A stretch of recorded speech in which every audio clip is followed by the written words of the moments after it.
Mr. President, members of the Security Council, the situation has dangerously deteriorated with the ongoing escalation between Hezbollah and Israel across the Blue Line and beyond. Ongoing ground advances by the Israel Defense Forces extending up to 11 kilometers amidst fierce clashes with Hezbollah and unprecedented levels of airborne exchanges. The Israel Defense Forces are in control of substantial areas immediately north of the Blue Line. The civilian suffering from the hostilities continues to mount. UNIFIL, on the ground carrying out its mission given by this council, has now also suffered fatalities. The Secretary General has strongly condemned the two abhorrent incidents that led to the death of 3 of our peacekeepers in 24 hours and the serious injury of several others. Yesterday morning, 2 Indonesian peacekeepers lost their lives in an explosion that destroyed their vehicles near Bani Hayan in Sector East. 2 more peacekeepers were injured, 1 seriously. Initial findings point to a roadside explosion striking the convoy. The day prior, that is the 29th of March, a peacekeeper also of the Indonesian contingent was killed in an explosion inside a UNIFIL base in Et Taibe in Sector East.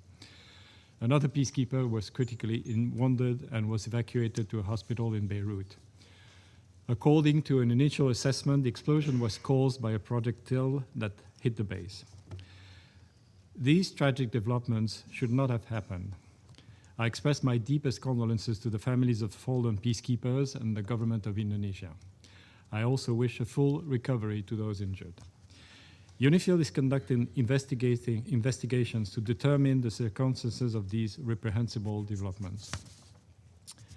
Mr. President, these are sadly not the only dangerous incidents faced by UNIFIL's courageous peacekeepers. There has been a worrying increase in denials of freedom of movement and aggressive behavior. On the 20th of March, the Israel Defense Forces at a newly established checkpoint on a coastal road 4 kilometers north of UNIFIL Nakura headquarters fired warning shots at the UNIFIL patrol. The rear UNIFIL vehicle was impacted by 1 round. On the patrol's return, an Israel Defense Forces tank at the same checkpoint fired a main armament round which impacted 15 meters from the UNIFIL vehicle, causing a puncture. On the 30th of March, a UNIFIL patrol near Daer Kanun and Na in Sector West was subjected to a heavy small arms fire from a group of approximately 20 individuals blocking the road. An explosion next to the patrol vehicles was also reported. The patrol returned fire and disengaged, returning to Nakura headquarters. Thankfully, these attacks did not lead to injuries. We say it clearly, and has been a need to say it far too often. Peacekeepers must never be a target. All acts that endanger the peacekeepers must immediately stop. All actors must adhere to their obligations to ensure the safety and security of the peacekeepers at all times. The inviolability of the United Nations installations must be respected. I wish to acknowledge and applaud the extraordinary commitment and courage of the women and men of UNIFIL implementing Security Council mandate tasks in these extremely dangerous conditions as far as the security circumstances allow. And I express my deepest gratitude to them. Mr. President, since Hezbollah on the 2nd of March claimed an attack on Israel, the group has conducted daily strikes, including with rockets, missiles, and drones at targets in Israel and the occupied Syrian Golan. UNIFIL continues to report hundreds of launches from the mission's area of operations, which demonstrates the presence of unauthorized armed personnel, assets, and weapons south of the Litani River, in clear violation of Resolution 1701. As reported earlier, the Israel Defense Forces have issued displacement orders for the entire UNIFIL area of operations and can continue to conduct intensified daily strikes, also in violation of Resolution 1701.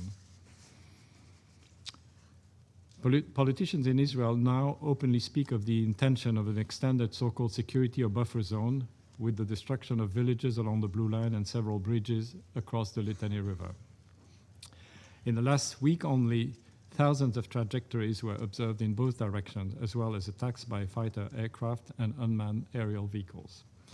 The Israel Defense Forces are advancing deeper into Lebanon, and clashes have been observed, including in very close proximity to UNIFIL headquarters in Nakura, which has been the subject of multiple impacts. The Lebanese armed forces, despite staying out of the conflict, have suffered casualties. On Monday, one Lebanese armed forces soldier was killed and several others injured at the checkpoint on the road between Nakura and Tyre. Mr. President, faced with immense pressure, including intensified exchanges of fire, direct attacks, obstructions of movement, and resupply, UNIFIL continuously reassesses the force's posture to mitigate risks, strengthening force protection, reducing footprint, and adjusting operational activities. UNIFIL continues constant contact with the parties to avoid misunderstandings, de-conflict, and de-escalate where possible. UNIFIL's current focus includes ensuring safety of its personnel and helping facilitate humanitarian access to affected communities in the area. Peacekeepers, in close coordination with the Lebanese armed forces, have delivered essential supplies, including food, medicine, and hygiene kits, to civilians who remain living in precarious conditions in hard-to-reach areas near the Blue Line. Mr. President, as UNIFIL continues to face these extreme challenges amid continuing intensified hostilities, our efforts to support the parties to fully implement Resolution 1701 are critical.